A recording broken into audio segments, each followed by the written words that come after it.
Hi, welcome to the small shed. This Saturday I'm making a light box for my wife. See you in a minute.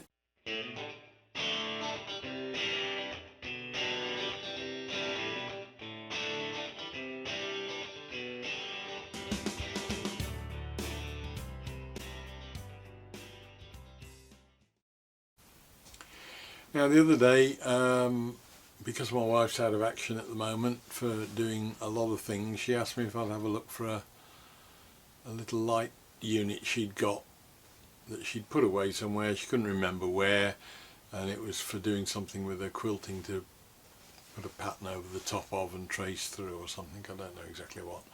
We eventually found it, and it turned out to be a lot less than she'd imagined it was or remembered it was. So I brought her out into the shed and showed her the sticker wall, and that seemed to trigger the idea that we could make her one that she wanted, the size she wanted, which is A3 or thereabouts. And I checked out and found I'd still got in the boot of the car the offcut of white perspex that I had left from the sticker wall, and I'd got some of the tulip wood that I get from the recycling centre. So I'm just going to throw together a very quick light box for her.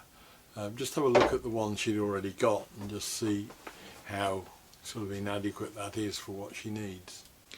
So this is the thing I eventually found, which is basically a piece of flat perspex that's been bent, a couple of reinforcing pieces put in it and a light underneath it.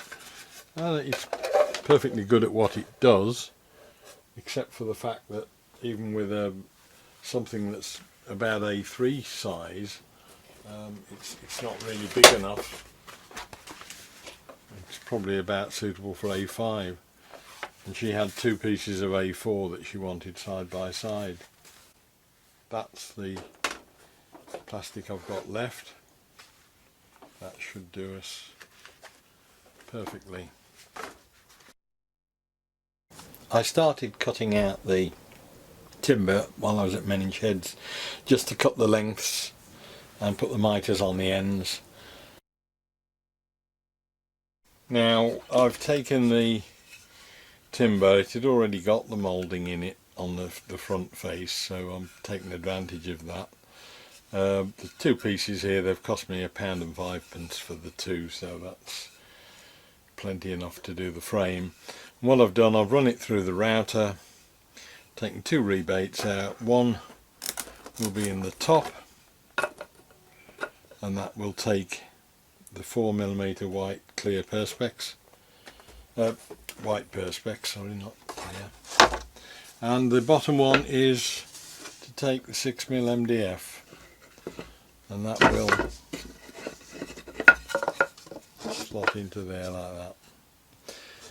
Glue that together now as a frame. The square base will keep it solid. A little bit of trimming on the base just to get it to fit exactly, but it should be just about right. I can glue that up, and we're ready then to put the silver in and put the lights in it.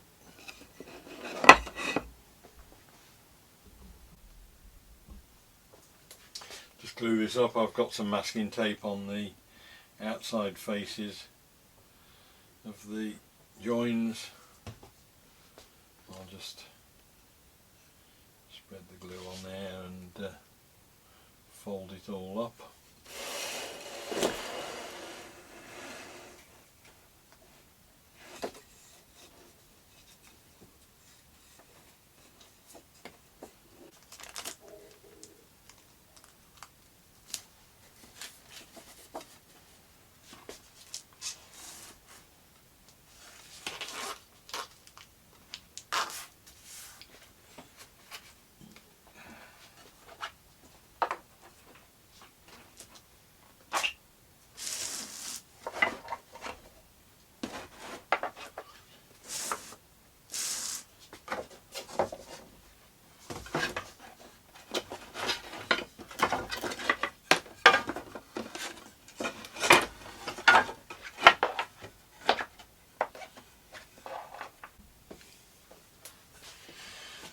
That's about it, I think. There's pair of dogs down the back here, pair of dogs down the back there, pair of clamps, just gently pushing them so that everything should now be nice and square.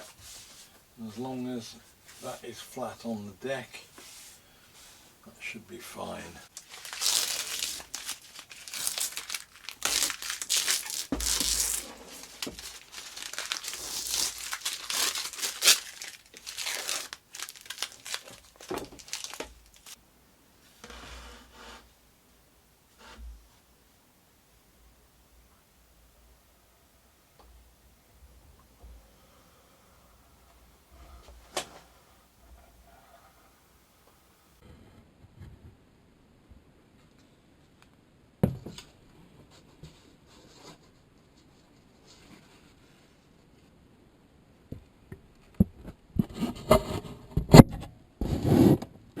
The inside of the box was then sealed up with a bit of the silver tape that reflects the light back that I'd used on the shed.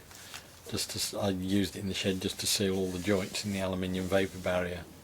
Gave it a couple of coats of clear varnish, just water-based stuff, nothing special, just to protect the finish, protect the timber more than anything else.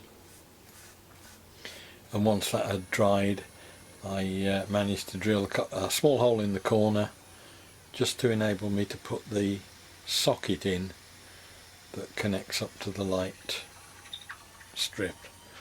That was just screwed on and fixed in with a hot glue gun. Then the tape was rolled out in a pattern of lines about, I think it was about 30 or 40 mil apart. I'd worked out pretty much how it would fit, and it rolled out, and I got to the point where I think at the end I had to cut probably about 100 millimeters off the 5 meter length. So a box that size, you're looking at something like 5 meters of tape if you're going to do anything like that to get an even spread of light. Then it was just a matter of cleaning it up, ready to be put into use.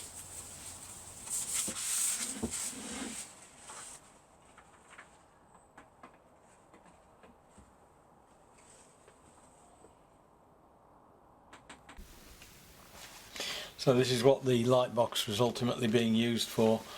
Patterns like that my wife had got on A3 paper, so you could then transfer them through onto fabric to mark out the complicated shapes like those seahorses there, and then ultimately those are cut out and put on as an applique onto some material she's got for a wall hanging.